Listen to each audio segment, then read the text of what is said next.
भाई साहब, ओवैसी से जब सवाल किया जाता है बंगाल में चल रहे दंगा घटना और इस प्रकार की आगजनी की, तो वो कहते हैं कि मैं कोई बंगाल का प्रवक्ता थोड़े ना हूं जो इस पर बातचीत करूं। तो आप क्या हमास के प्रवक्ता है या फलस्तीन के प्रवक्ता है जो आप संसद में फलस्तीन की जय बोलते हैं? और हाँ भैया, एक अलका लांबा मैडम है, उनको बंगाल के बारे में जब रिपोर्टर या कह सकते हो एक पत्रकार सवाल करता है तो मैडम ये कहती हैं कि मुझे बंगाल से वास्ता नहीं है, लेकिन मैडम दौरे पर जाएंगी। मतलब ये कि मैडम क्या वहां पर कोई फैशन शो हो रहा है, कैटवॉक हो रहा है, और जब आपको उनसे वास्ता नहीं है, जब आप उस पर कोई सवाल नहीं कर सकती हैं, तो उस दौरे में क्या करने जाएंगी? नौटंकी।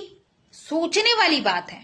अखिलेश बाबू सपा पार्टी के, उनको बंगाल में जिनकी मृत्यु हुई उससे कोई लेना देना नहीं, लेकिन मजमा खड़ा करना है साहब। राहुल गांधी, भाई उनके पास तो दो टाइप के घोड़े हैं, एक वो घोड़ा है जो रेस का होता है और दूसरा शादी का। प्रॉब्लम ये है कि इनकी पार्टी के लोग जो हैं शादी के घोड़े को रेस में पहुंचा देते हैं और रेस के घोड़े को शादी में, ये खुद कहते हैं। तो कुल मिलाकर कहा जाए कि विपक्ष की जो पार्टी है उसको बंगाल में हो रही हिंसा से कोई लेना देना नहीं है।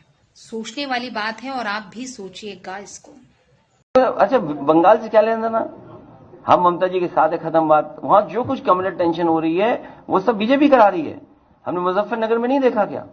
दो तरीके के घोड़े होते हैं, एक रेस का होता है और दूसरा बारात का घोड़ा होता है। अच्छा, उसमें तीसरा भी होता है, उसको जोड़ देता हूं, एक लंगड़ा घोड़ा भी होता है। और आप ही ने मुझे ये बात बताई कि देखिए राहुल जी, प्रॉब्लम क्या है कि कांग्रेस पार्टी कभी कभी रेस के घोड़े को बारात में बेच देती है और बारात के घोड़े को रेस में दौड़ा देती है। अलग अलग करना चाहते हैं कि भैया ये रेस का घोड़ा है, ये बारात का घोड़ा है और ये लंगड़ा घोड़ा है, और रेस के घोड़े को हम दौड़ाएंगे।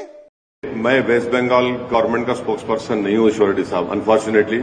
नहीं, मैं किसी गवर्नमेंट का भी स्पोक्स पर्सन नहीं हूं। वेस्ट बंगाल की जो सरकार है उनके पास कॉम्पिटेंट लोग हैं और मुझे यकीन है कि वो कॉम्पिटेंट लोग आपके सवाल का बेहतरीन जवाब दे सकते हैं। और आपको सिर्फ एक टेलीफोन कॉल करना है उनको, आप कॉल करो।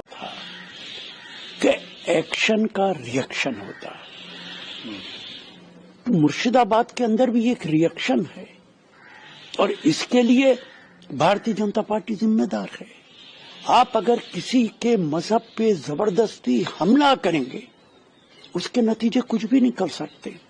हमने देखा है सलमान रश्दी के साथ क्या हुआ, हमने देखा है भारतीय जनता पार्टी की अपनी एक लेडी स्पोक्स पर्सन के साथ क्या हुआ, हमने देखा है कि गोल्डन टेम्पल के साथ क्या हुआ।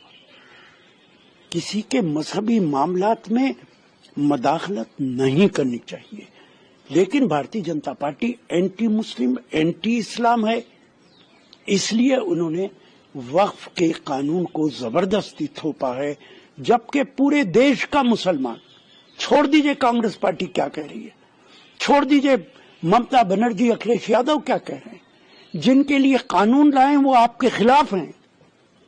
सारे देश का मुसलमान प्रोटेस्ट कर रहा है, लेकिन भारतीय जनता पार्टी ने अपनी आंखें और कान बंद कर रखे हैं। एक तरफ नारा देते हो सबका साथ सबका विश्वास, क्या ये सबका विश्वास जीतने का तरीका है?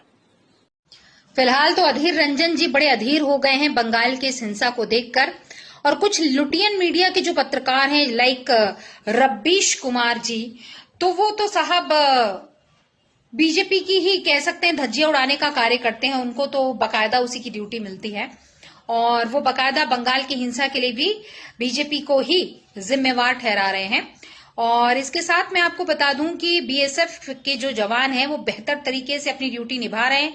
और बंगाल में जो उनकी पुलिस है, खुद आपको मैं बताऊं कि बंगाल में जो मंत्री हैं, जो विधायक हैं, पुलिस के साथ किस तरीके का बिहेवियर रखते हैं। आपने एक वीडियो देखा होगा जब एक विधायक ताबड़तोड़ तरीके से पीट रहा था पुलिस वाले को।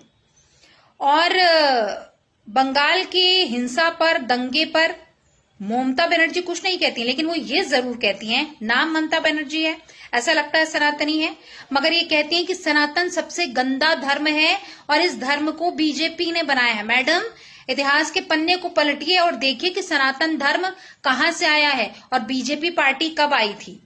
बीजेपी पार्टी सनातन धर्म को नहीं बना सकती, सनातन धर्म बीजेपी पार्टी को बना सकता है, मगर बीजेपी पार्टी नहीं बना सकती है। तो जहां की सीएम को ही ज्ञान नहीं है, वहां आप किससे क्या उम्मीद करिएगा? आप क्या कहते हैं, कमेंट जरूर कीजिएगा। अस्पताल में दर्ज हुआ है बहुत सारे घायल लोगों गोली से, सामदरगंज की घटना के चलते। लेकिन पुलिस छुपा रहे हैं, कुछ कहते नहीं, सरकार पुलिस कुछ कहते नहीं। बच्चे बच्चे लड़का यहाँ देखा मैंने, घायल होकर सोए हुए हैं लोग, जिंदगी के साथ मौत के साथ ये लोग जूझ रहे हैं। और क्या बताऊं, सरकार चुप्पी साधे, कुछ कहते नहीं सरकार। 2017 के पहले के उत्तर प्रदेश को हर दूसरे तीसरे दिन दंगा होता था। बहनों और भाइयों, इन दंगाइयों का उपचार ही डंडा है। बिना डंडे के मानेंगे नहीं।